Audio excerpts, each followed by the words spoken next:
Maître de lui-même, Karl Lagerfeld a pourtant versé une larme, devant une journaliste de Libération.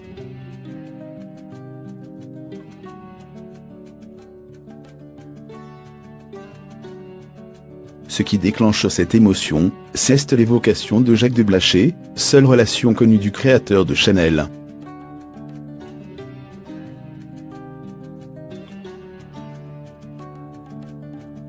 Il avait un souhait bien particulier pour se rapprocher de lui après sa mort.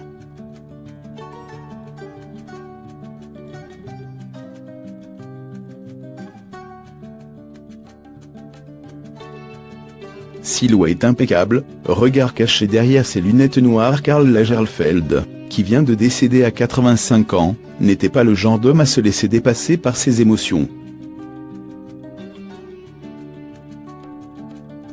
Et pourtant une journaliste lui a tiré quelques larmes.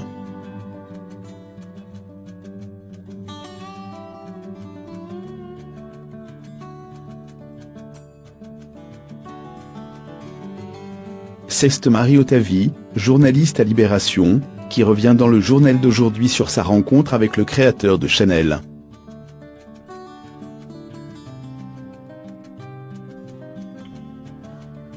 Ce soir de mars 2017, il m'a dit ne pas être affecté par la mélancolie.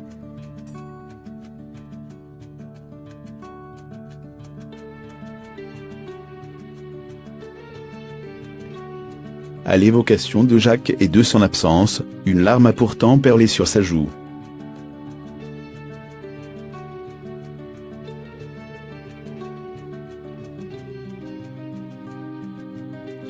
Ce Jacques, c'est Jacques de Blachet, le seul amour connu de Karl Lagerfeld.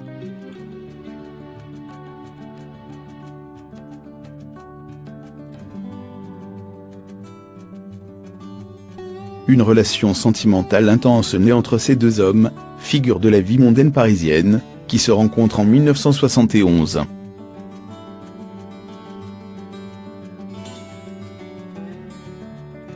Karl Lagerfeld est alors déjà un couturier réputé, passé par les maisons Pierre Balmain, Patou et Chloé notamment.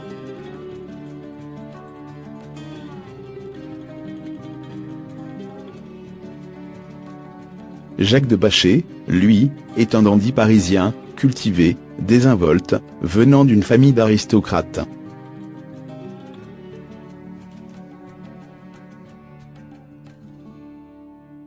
Karl Lagerfeld se fascine pour lui.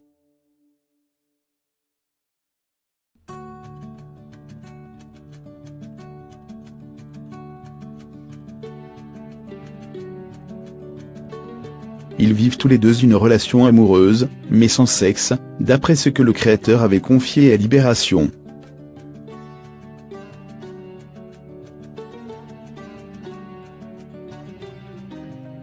Alors que Karl Lagerfeld possède une hygiène de vie des plus strictes, pas de cigarettes, pas d'alcool, Jacques de Blachet lui brûle la vie par les deux bouts.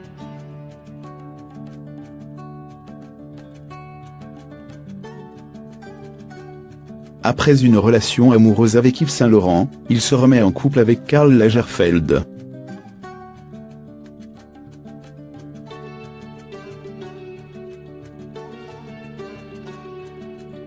Atteint du virus du sida, il décède à l'âge de 38 ans après une vie d'excès.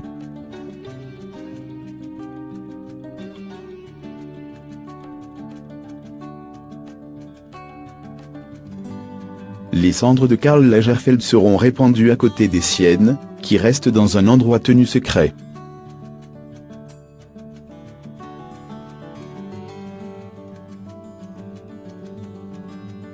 C'est l'une des dernières volontés du créateur de Chanel.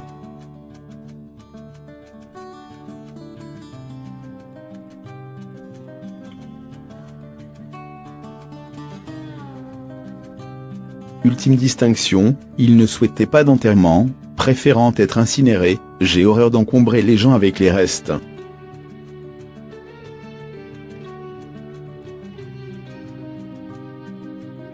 Avait-il déclaré dans le documentaire de Loïc Prigent, Karl se dessine.